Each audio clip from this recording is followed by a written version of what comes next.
Triad, what's the deal? This is season 2 of Pink Talk Podcast, and we got a special guest. This guest, I have been wanting her to get on here for quite a while, but due to the pandemic and me getting messed up on a four-wheeler, things got a little backtrack. But we finally got her in here. We got my girl, my sis, Taneisha Gist, in the building with us on Pink Talk Podcast. Thank you for having me, bro. I really, really thank you for having me. It's a pleasure to finally be on the infamous. It was last minute, so you really didn't get the whole spread like you needed to. Yeah. And Miss Faith was out of town. She's in Tijuana doing a thing. I hope she brought some bricks back now. I'm just but yeah, she was in Tijuana. Me for that pack. Vacationing for a little minute, so she ain't here. Okay, but we got you here. Yes, and like I said, I've been thinking about this interview all day. Waiting to get here, hit the highway, straight here. But introduce yourself to the people. My name is Taneisha Gist, a.k.a. Nisha Strong.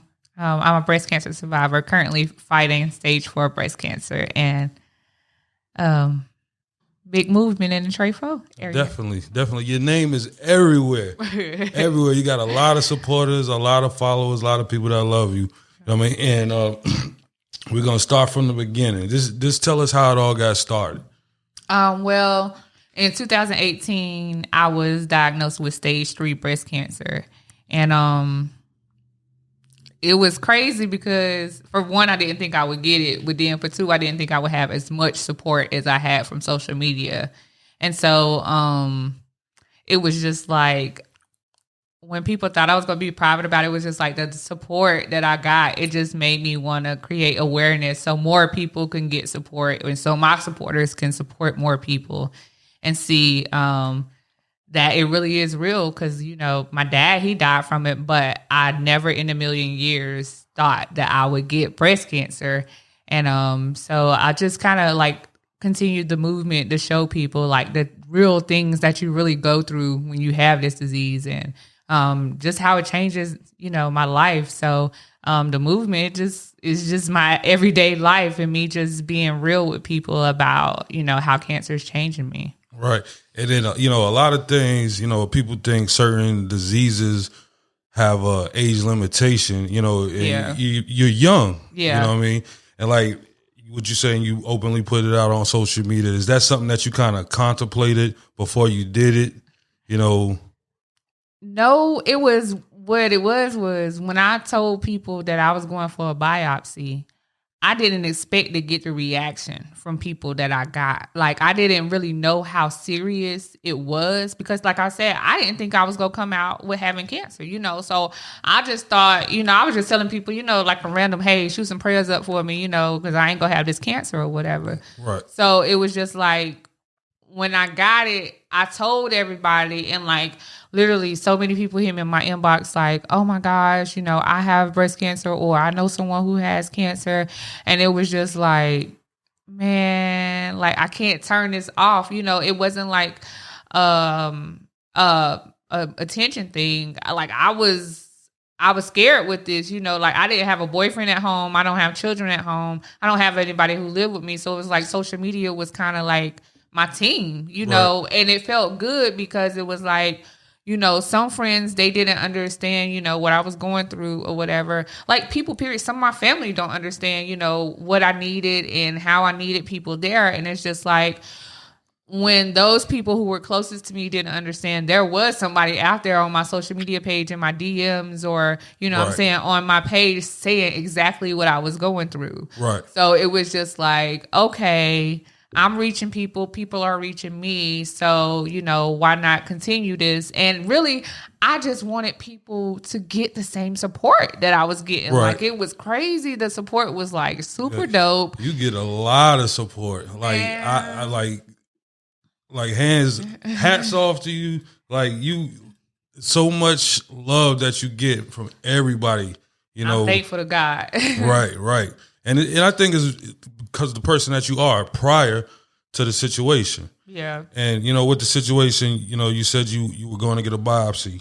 You know, did you have something going on that made you bring attention, you know, that brought attention to you, that made you go to your doctor? Yeah, I had a lump, and I had I found out in March, but the December before, I had gone to my primary care physician and told him I had this lump. And he was like, it's nothing to worry about. Like, you're too young for cancer. Like, your boobs are dense. That's common in African American women. So it's nothing to worry about. And even in that time, you know how it's hard to get off work when you want to go check on yourself. Right. So I just asked him, I was like, well, can you write me a referral anyway, just in case I feel like I want to get up and go, you know, see about getting this handled or whatever. Because he was making me feel like it was just like a cyst or something, you know, that just had to be drained or something. So I was like, okay, well, I could work.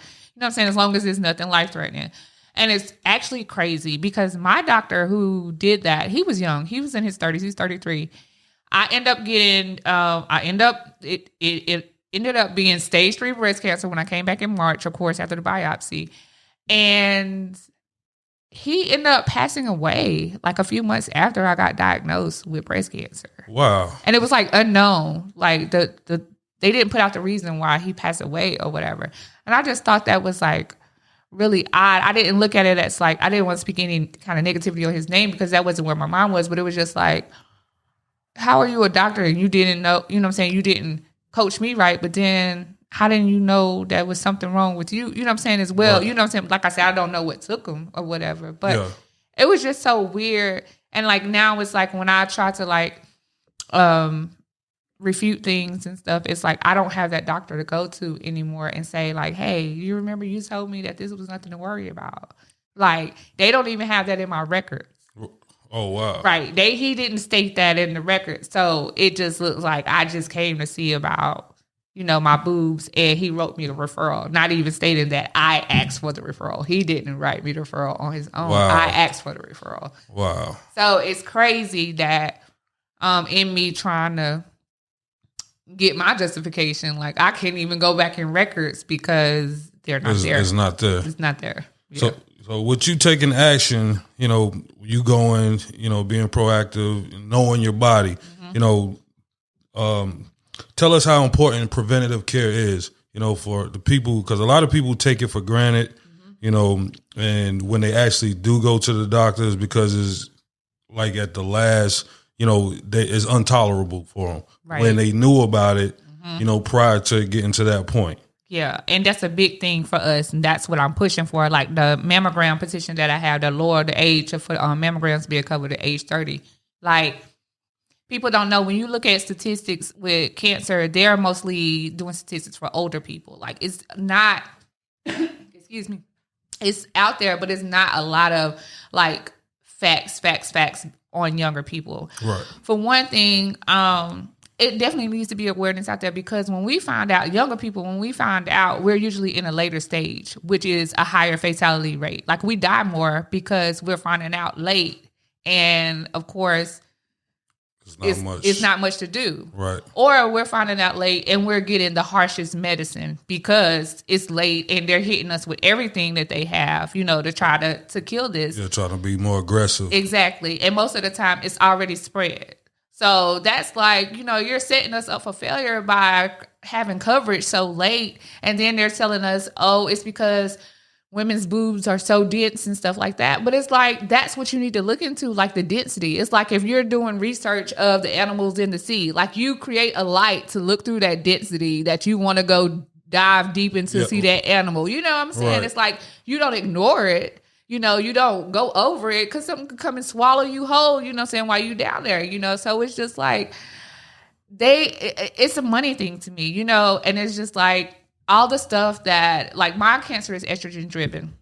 And that's me, just me being a woman is like, feeds my cancer. Okay. But it's also things like soy, you know, it's also estrogen in birth control. It's estrogen in a lot of things that we use day to day. And so it's like, the people out here who are on the Dr. CB thing and a healthy diet and stuff, that's a really good path, you know, because it's like what you put in your body is really, you know what I'm saying, what's going to determine a lot of times what happens with your health later on, you know. And I was on birth control. I was on the birth control patch. So that was a lot of estrogen in my body, you know, so you could see it, you know, you could see what happens to yourself when you put these things that aren't natural, you know, in your body. But there are people who who go all the way natural, and there's just something in them that brings that cancer out, like genetically.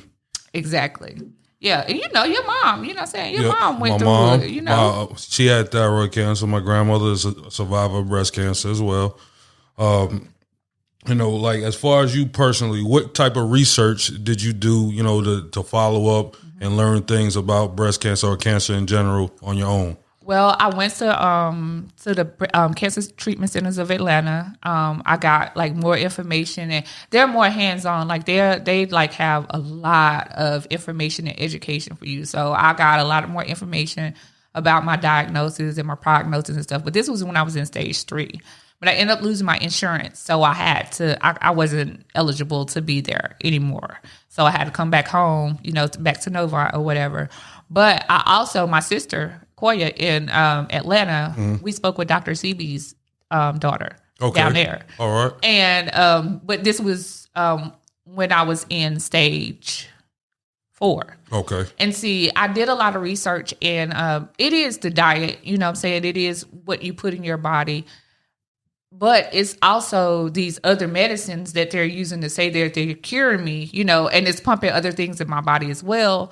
Plus, people don't realize I have Crohn's as well. So it's a lot of things as far as dieting that I can't do without losing the weight that I need to have, because chemo has made my blood pressure don't go over 90. So the doctor wants me to eat fatty and salty food so that my blood pressure could at least get to a level where excuse me, I can ride a bike or at least work out by myself. I can't even work out by myself. I can't ride a bike by myself. Like, it's like if I turn my head too fast, I'll get dizzy. Sometimes I'll get dizzy, so it's just like people look at me like I'm normal, but it's like it's the smallest things, that people take for granted that I can't do or whatever. So It's just like in researching, talking to Dr. Seby's daughter, she's like, if I was in an earlier stage, that dieting would help really a whole lot. Okay. But now I need my blood oxygenated at a fast rate. So basically she was referring me to a doctor in Texas who oxygenates blood. And of course that's a whole lot of money or whatever. So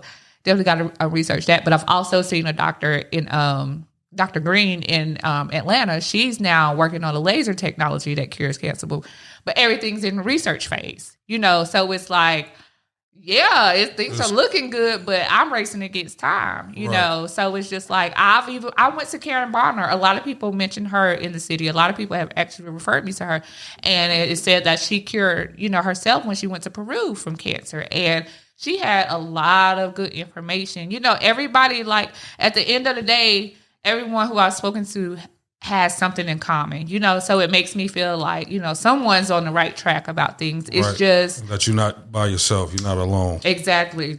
It's just, sometimes I'm scared to make these decisions because I'm like, I only have one chance. I have stage 4 cancer. It's like, what if I make the wrong decision and then it leaves me in a worse situation? And then I'm like, hey, dang, I should have did this. I should have did that. So sometimes it's really my mental, like, fighting with me on, like, is this a gimmick? Is this person just trying to get me to buy their product? Is this person just talking just to have something to say? Because people do that a whole lot. Yeah. Like, I was listening to Nas, and he was like, like, people don't even try to comprehend the knowledge that they put out to people. Like, they'll just hear it and just go with it because there's a certain amount of people going with it. And they talk about, like, how the doctors always, say, they're so smart, but, they play on what you do. Like when you get a cold, that's when they start looking for, cures and stuff to play on you with, when it's already natural stuff that'll get rid of your cold, And it's just like cancer has just opened up my mind. Like, I don't think I'm a genius or anything, but it's just made me see how we were taught not the right way. You know what I'm saying? Like, it's like so many other things. Something that's just it without a second or even a third opinion kind of situation. Exactly. So I've been for second and third opinions. So that's one thing I've always done. I've never just taken one opinion. I've always gone for second and third opinion. So when I don't take the people who tell me what to do, their advice, is because I've been to doctors. And I know doctors shy a lot away from the natural stuff, but I know that I've already been through the harshest of chemo, the harshest of radiation, got my boobs taken off everything, and the cancer is still back. So sometimes it's not all in, natural stuff. It's what's going to attack it the fastest and keep it at bay for as long as possible. And that's why I am now, it's like 1 or 2 years. Medicine is known to work for only 1 or 2 years. So I'm already on 9 months here, So it's just like no one knows what it feels like to wake up every day and like, I never know how to think. Right. I never know, hey, should I plan to make a move that's going to help me longer down my life? Or should I just make a move like, hey, fuck this, it's my life. I only have a few, however many days, months, or whatever to live, I need to live it up. And I battle that every day, and I know it's people out there who face other things that, they have to battle every day, but it's like hard. And it's like every month I have my tests and scans. And so it's like every month I have to start all over again and be like, okay, so when I get my results this month, is it going to say that this medicine's working? Did it stop? Like the numbers that I usually post, they were going down. Now they're starting to go back up again. And that's a sign that the medicine could possibly not work due to the cancer outsmarting it. So it's just like, I'm normal, but I have a lot on my mind. Right. And it's like, I can't turn it off. Yeah. When I want to. It's one of those things that no matter how hard you try to block it out, it's still going to be there. Exactly. Right. It's still there. That's my life. Like people be like, oh, excuse me, you talk about cancer all the time. Well, when I was with niggas, I used to talk about niggas all the time. And when I used to go shopping, I used to talk about shopping all the time. But this is my life. So this is what I talk about. This is what I'm going through. Like, I'm sorry that I would love to talk about niggas again and having sex, and the normal things. But that's not where I am right now. Like, more things are more important to me than those things right now. And that's just my life. And a lot of people don't understand because they're not in the situation. Exactly. A lot of times they judge from the outside looking in, but you got to put the shoe on your foot to understand sometimes. Exactly. And I've grown to understand that too. I'm patient with a lot of people. Like, you don't understand because you're not going through it. Right. And I don't understand a lot of things because I'm not going through it. That's true. So as far as the day that you found out that you did have stage 3 cancer, what was your immediate thoughts at that point, that moment that you found out? I was mad because my doctor told me it was nothing. Like, I wasn't even like, I cried, but I didn't feel anything at the time. I didn't know what to feel like. I had my friend on one side and I had my other friend who was a doctor, an oncologist on the other side. And she was one of the people who had felt my lump. And she was one of the people who told me too, oh, you don't have to anything to worry about. You're too young. So looking at her face, and she literally said, but she's so young. Like, that shit, it was just like, that's all that went through my mind. When she said that went back to my doctor. And I was just like, what? But the thing is, I didn't really have a lot of time to grieve because, which is a crazy process. When they told me that I was diagnosed, I had to sit in the office while she made all of my initial appointments. Like, I literally had to sit there. You know what I'm saying? Like, I could go to the bathroom and cry, but I had to come back and sit there for like an hour while she made all of my, like... those referrals to the different specialists and all that. How dare you make somebody sit here while you just telling them that they got stage 3 cancer and they got to sit here and watch you make appointments, Yeah. So it was just like, I didn't really have time to... soak it up. Yeah, it was just like, oh, really? And once you hear cancer, it's like, oh, I'm going to die. Then my dad died from it. So it was just like... I couldn't let myself go down because I saw how my dad was. Like, my dad's a whole man and his strength was not there. And so I just was in back of my mind, I don't know what I was thinking, but I just told myself, you can't fall apart. You can't fall apart. You can't fall apart. And that's the only thing I know, as far as feeling that I think I could remember. But it was just like unbelievable. I was just like, I knew everybody else was going to be hurt. So it was like, I kind of sucked it up. You know what I'm saying? For everybody. Like, I know my grandma was going to be hurt. I knew my brothers was going to be hurt. I just knew everybody was going to be hurt. So I was like, I already know how this is about to go. And the crazy thing is, I did it. I told my grandma that my date that I found out was on a different date because I knew how she would act, if she was there. And it was crazy. I didn't think that I would have cancer. But when I first had the test, how they were talking, it kind of put some fear in my head because the ultrasound took crazy long. Right. Like the biopsy, they were talking, they didn't say anything, but you know how you could tell how people talk like, do you see this? Do you see this? So it was just like, I was worried, but I still didn't think that they were going to tell me that I had cancer. Especially when they're doing something. Mm-hmm. They say, hold on for a minute, go out the room. Then 2 or 3 other people come in there. And that's exactly how it happened. And I was just like, I was so nervous. And then my arm was hurting because my arm was over for a really long time. I guess this how much they saw in there or whatever. Because when they told me I was diagnosed, it was she said, you have 3 masses. And that's what tricked me because she was like, the first one was just water or whatever. We burst that when we did the biopsy. But she was like, but the second and third one, tested positive for carcinoma, whatever. So, like I said, it was something. I didn't think they were going to tell me that I had cancer. But, definitely had to suck it up. And people be like, I don't know how you do it, but it's just like, I didn't know how I was going to react to it. It's just kind of like at that moment, you have to decide, you got to be in survival mode or sulk and feel sorry for me mode. Right. Right. Well, you Nisha Strong, so, you know what I mean? And let's talk about the name. What made you come up with that particular name? Well, people kept someone called me Nisha Strong. I think it was already the tag, whoever strong for who was going through cancer. Okay. So people just started calling me Nisha Strong, so that just because I used to be ASAP Nisha, always striving and prospering, Nisha. Uh-huh. That used to be me, but somebody said it on my page one day and it just stuck.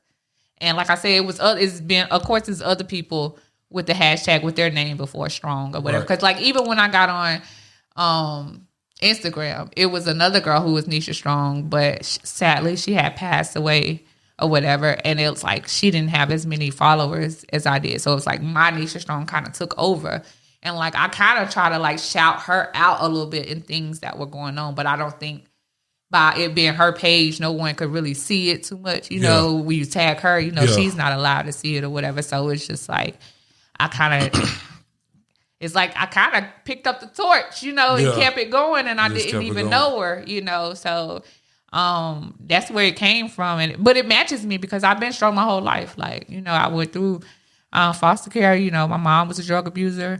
I danced in high school and in college. I left to take care of my sister. It's just been through a lot. You had to be strong all my life. It really, and it's just I think that's why God put me here, to show others that some people just have to show their strength. You can overcome the struggle, any obstacle. Yeah, and you definitely been overcoming them. I know it's been a lot of different roadblocks along the way. Mm-hmm. And those challenges. Yep. What pushed you, or how did you overcome those challenges or those roadblocks that came along the way? Just hustling. I lost my insurance and my income. And last year I did OnlyFans. Right. And, excuse me, I got so much flack for it, from people who didn't know me. But it was the people who knew me was not surprised. Nisha used to dance. Nisha gonna do what Nisha got to do to get through or whatever, So it was at first it was a joke. But when I put that picture up there and I saw I made $900 in one day, I was oh, okay. Didn't have to meet anyone. Didn't have to hook up with anyone. Didn't have to give nobody my phone number. Guys literally came and paid to look at things on my page. And that was that's what saved me at that time. I had an apartment. I had moved into an apartment downtown. And it's crazy because I had got approved for my apartment because I did have income at the time. I had my long-term disability or whatever. Right. So when I got to the apartment downtown, the ceiling leaked or whatever. And there was nowhere else for them to move me that I wanted to move to or whatever. Yeah. And so that's when I became homeless, per se. I didn't have a home that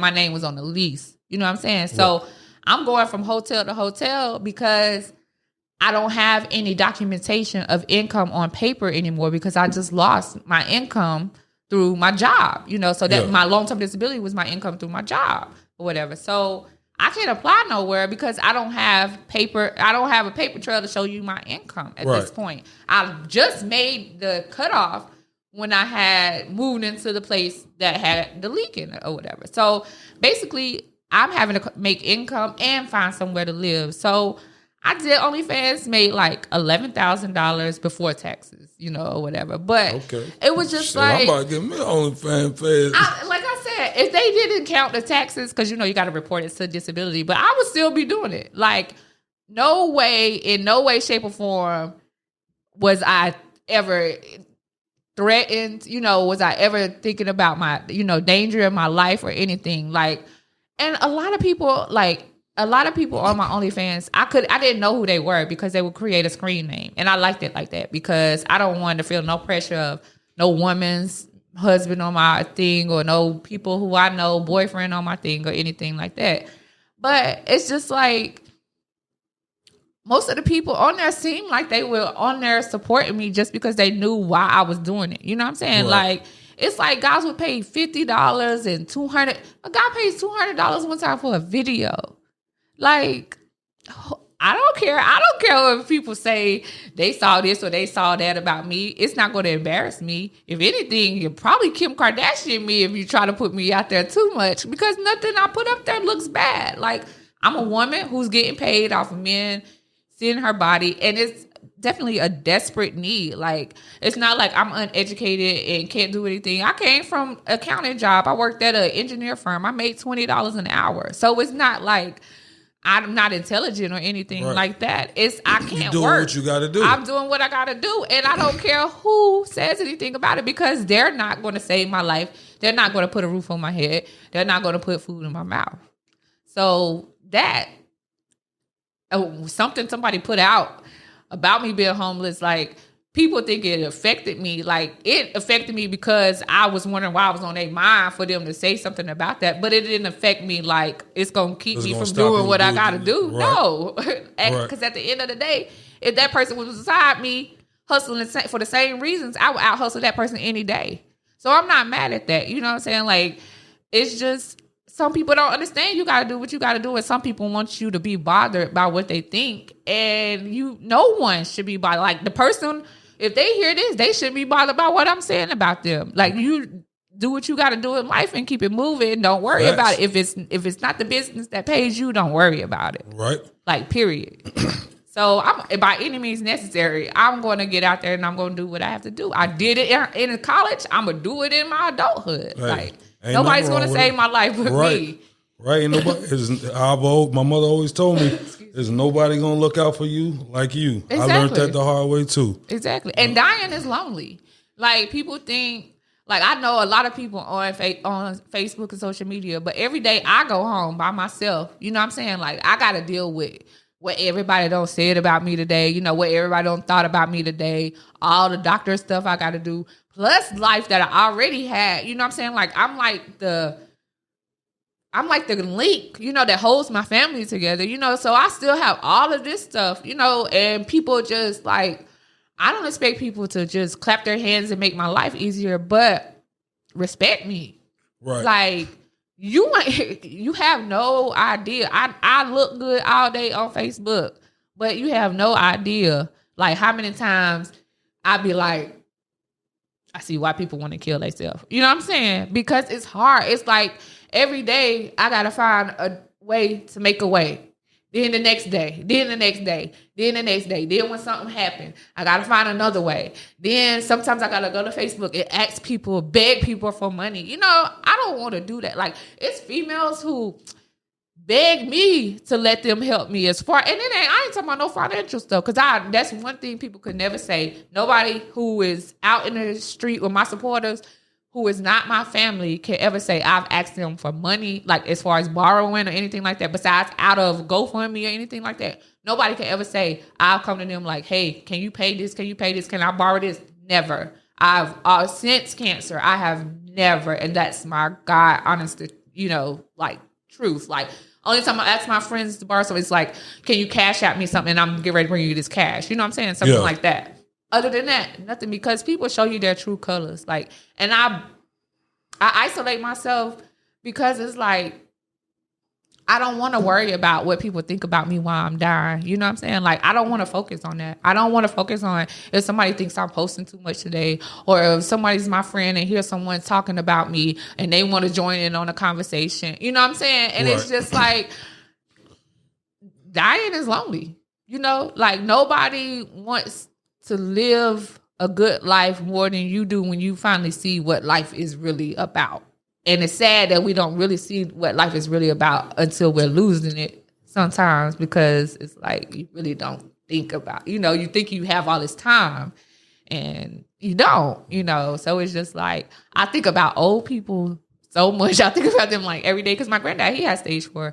So it's just like, I think about, like, I post things, but my mind is really on things like trying to save the world, like trying to be Jesus, like, like, and it's crazy because sometimes, like, I feel like Jesus, not in a Kanye West, like, I think I'm Jesus, but it's like, if the story is right about Jesus, it's like God sent him to save us and to show us the way. And it's like, people still persecuted him. People still talked about him. People still put him down. And it's like, I'm kind of trying to show y'all, like, the struggle, and how to get out of it, and that cancer is real. And it's like, it's still the persecutors, it's still the people that throw stones at you, it's still the people who don't believe that you're here for a purpose. And I think that let me see, like, we have the same purpose as Jesus, like, we got to show the people the right way. We got to show people how God want us to be. You don't have to be holy, but know the way that God wants you to go. And that's how I feel. Like, every individual has a different purpose in life. Mm-hmm. You know what I mean? If everybody was doing the same thing, it wouldn't be no order. You know what I mean? Exactly. But like you said, people show their true colors. That was going to be one of my questions. Have you had any people who you thought was your day ones, or that you've been real close with for a long time, and then they just revert, just do the total opposite of what you thought that they might do in that time of need? Or have you had any people that came out the wood? Well, I'm pretty sure you have people that came out the woodworks, that you've never met, and now y'all like that. Yeah, I have both. I have some day ones who left, and I still don't know why some of them left to this day. But I didn't understand at first what was going on. But as I grew, I had to think about who I was there for, when they needed me or whatever. Right. And like I said, my day ones who was there, who everybody used to see me hanging out with or whatever, we didn't fall out over no nigga shit or nothing like that. It was just like a really weird falling out, you know what I'm saying? And we just didn't talk anymore or whatever. And I didn't realize how much my situation was on them until I looked at another friend that I had who was sick before. And when she first got sick, I was like trying to do everything for her, like every day. And then all of a sudden I just disappeared because it was so much on me or whatever. I don't know if this is why my other friends, you know what I'm saying, left or whatever. But I just see that sometimes when you can't be that friend that you thought you was going to be, or that super friend, that you think your friend needs, like sometimes you just like back away. And right. I did that to my friend, and so it's just, and it's crazy because I just like a few weeks ago, I just saw her and I told her that story. I was like, I talk about you a lot. I don't know if you ever knew this, but I'm really sorry, for just leaving without any explanation. But it was just like overwhelming. I didn't know how to tell you. I couldn't help you as much as you needed to be helped, And so I had to understand that when my friends, people, kind of shied away or whatever. But yeah, I have a lot of people who I never knew who just stepped in and like, these are people who were like, who would be like, whatever you do, don't post me. And it's not like they don't want to be posted because they're being trifling behind my back or anything. It's just like, they want to show that they're genuine about it. It's like people who, I mean, they just do the most amazing things. And like, I don't ask them. They don't treat me a certain way if I don't come on their page and don't like anything or anything like that. Like, they're just like, it's like they're angels, you know, just to help me out. Right. And it's actually a lot of people who do that for me, who people don't understand, but people think it's supposed to be money, and it's not. Like, if somebody see me trying to do something, they'll connect me with like one of the closest people to, you know, that certain thing that I need to be connected to. So, you know, I can get whatever done that needs to be done. So, it's been a lot of people like that, and it's a lot of my friends who I wasn't as close with before. A few of them are like a lot closer, you know, to me or whatever. So, with my fight and with friends, as far as people who leave, I just feel like some people just don't know how to take my sickness and my personality and what others put on them about me. You know what I'm saying? It's like a fight. Like, and she does post a lot. You know, do I tell them, well, hey, you know, you need to be sensitive because, you know, she's this, or, you know, do I say how I really feel? And, you know, at the end of the day, your friends have to vent about what they go through with you too. And so it's just like, how are you venting about me? You know what I'm saying? Is it in an understanding way or is it in a condescending way? You know, so it's just like, sometimes some friends are there for seasons, you know, different seasons in your life. People are there for different seasons in your life. And it's not always a negative thing when they're not around. Sometimes you just got to let people be who they're going to be. They're going to be. Because you can't change it. You can't change them. But through it all, you remain Nisha Strong. That's it. So with Nisha Strong, you got a lot going on. You know, at the same time, you know, people help you a lot, but you still extend the helping hand. Yep. And you started the Nisha Strong, was it foundation? It's the Nisha Strong. Oh, you talking about just the foundation? Yeah, it's the Nisha Strong. Yeah, Nisha Strong Foundation. With Winston State, correct? Oh yeah, that's the emergency fund. Okay. Yeah, it's the emergency fund, like a scholarship type thing. What's the name of the state? Yeah. So, you know, you got that going on. Mm-hmm. You know, you got the book. Yeah. You just dropped the book. Tell us about the book. So the book, like, I was supposed to be doing an autobiography about myself or whatever, and it's just like, it's so hard to write a whole book. Like, it's really hard. And I was showing my niece my chest one day, like in my house, my two nieces, and my nephew, he came in by accident, and he was like, "It's okay, Auntie. It doesn't look that bad. You just look buff like one of the guys on my game because, you know, my boobs are gone." Yeah. So I was like, you know what? Kids say the darndest things. And it's crazy because the same nephew who said that he always, like, when my hair was gone, like, he would be the one who would be like, "Where's your hair?" You know, so it was just like, and my grandma, like, one day it made me so mad, but like, I guess she didn't realize she was being rude, but it was this little girl, like, she was really sick and like, she was missing her arm and I didn't know what was going on with her, but my grandma was just like, like right in front of the little girl. You know what I'm saying? Like, oh, and I'm just like, yo, that is so disrespectful. But I think my grandma was trying to show her sympathy, but that's not how you do it. Yeah. So it's just like, I was just like, you know what? I really need to explain to children, you know, how kids are different because a lot of the grown-ups are not even, you know what I'm saying? Like a lot of grown-ups that I encounter, I don't see them teaching their children, you know, the differences. I see a lot of kids bullying kids and stuff about, you know, not necessarily illness or anything, but I see them bullying them about stuff like the clothes that they wear and stuff like that. So I was like, let me go ahead and try to nip this in the bud, you know, right now because that's important. You know, my self-esteem.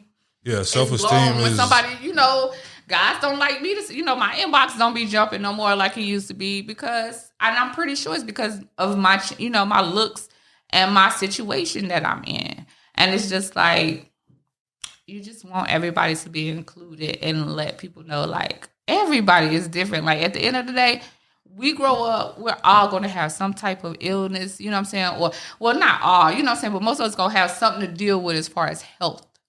And it's just like, you never know where to take you. I just found out that a girl who I used to work with, like, she really has a life-altering disease. And me looking at her pictures, I never really looked at it and realized, like, she's been propped up in her pictures, like, this whole time. I'm talking about, this is a beautiful woman. You know what I'm saying? And it's just like, and I don't even think she liked me anymore for some reason. But I'm not even worried about that. You know, it is just like, I was still sad to hear that. You know, it's just like, life is precious. And you really got to humble yourself. And you can't take anything for granted because, like I said, I'm thankful for every day because my life is limited. Right. But period. You live it up to the best. Yeah. You definitely live it up to the best. You be on Facebook off the hook, man, saying the craziest thing. Man. Other day she was on there. She said, "Hey, you better stop talking about me before I get your boyfriend." And you would hate to lose your boyfriend to a girl with no check. I'm like, oh my exactly. Lord. They want to talk all that junk, but then I'm like, I got your man. That the girl who used to be homeless, ain't got no titties. Yeah, she got your man. What you gonna tell your people about that? How you gonna tell them you lost your man to a girl with no titties who used to be homeless and got stage 4 cancer? Like, what are you doing wrong to lose your man to that? Oh, some of these females thinking they doing everything right and they ain't doing none of it right. That part. And I am a force to be reckoned with, though. You know what I'm saying? But I have my insecurities. I break down a lot. You know, I'm a sexual being. And for me not to love my body enough to not to want to be having sex right now, that is really killing me.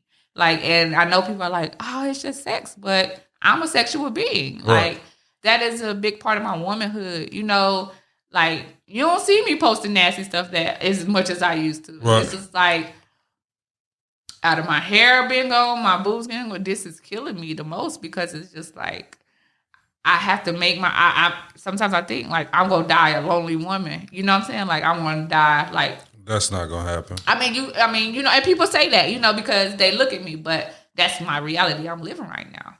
Because it's like, guys they still lie and play games, even though I have stage 4 cancer. Like, guys use stage 4, like, oh, my mom died of cancer and still fuck me over.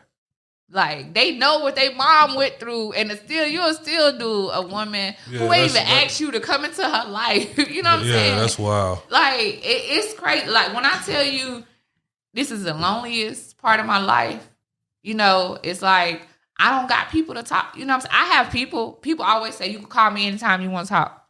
But people throw stuff in your face. People just want to talk about you. People want to say they know what you're going through because, oh, Nisha told me this or, oh, Nisha told me that. You know, it's so fake, like, now, you know? And it's lonely because I don't even want to tell people. You know what I'm saying? When I tell people, I'd rather tell people in the Facebook platform because it's like, y'all will go out and tell my business anyway. So let me just tell the world, you know, what I'm going through. And it's hard. I mean, I don't wish it on, no. But I sit home every day and I be like, what I do? Like, I be thinking it's karma. Like, cause I just be like, stage 3, now stage 4. You know what I'm saying? And it's just like, I ain't did nothing. Like, and it's crazy. I used to think, like, cause you know, when my ex got busted or whatever, you know, we broke up a little bit, not right when he got busted, but we ended up separating or whatever. And people don't know the real, you know what I'm saying, the real in-depth, you know, situation about that. But sometimes I would look at that and be like, damn, is this my karma? You know what I'm saying? For leaving or whatever, knowing that we know what happened or whatever. But it's just like, I always try to find something that's a reason for this to happen to me. And I know it's not, because I know it happens to little children who ain't even old enough to do shit to nobody. Right. But it's just like, it really is it's a mental thing. Like, I think that's why I'm so crazy, because I am crazy and I'm going crazy and people don't understand it because they're just like, oh, this is always been Nisha. But it's really frustrating. It's really lonely. And it's scary. And I know it is. But you, like I said, you are Nisha Strong. Yep. You're going to overcome any obstacle that comes your way. Yep. We running out of time. It's been a great interview. Yes. Before we get out of here, first, I want you to plug in how they can get in contact with you. Oh, yeah. You can as well as how they can purchase the book. Okay. Well, you could definitely get in contact with me on Facebook, Taneisha Gist. You can hit me on Instagram as The Real Nisha Strong. My book, different, but just like you and me, it can be purchased through me. You can also hit me on Facebook or Instagram, but you can also get my book off of Amazon and Barnes & Nobles. Amazon has the ebook and the paperback, and Barnes & Noble just has the paperback. So either of those platforms, you can definitely cop one. And also, I'll be at the downtown bodega tomorrow where you could pick up some books and get signature. And I'll be offering a free smoothie to the first 10 buyers of books. So, yeah. Yep. I just stopped. That's why I just stopped by before I got here. Yeah. TY, I say, we going to plug it in. Yes, you know, yes. And you doing big things. You're going to see Gucci Man book, Kevin Hart book, Charlamagne book, Taneisha book. There we go. Right there on Barnes & Noble. You already know. And y'all make sure y'all follow us at Pink Talk _podcast. Follow me on IG, B_Bugatti, the host. Don't forget to follow Miss Faith at Miss Faith _Pink Talk. And before we get out of here, Taneisha, give the people some words of encouragement. I just want y'all to know that everything that you go through, you'll get through. Everything you go through is made to show you your strengths, show you who you can really be. Don't ever give up.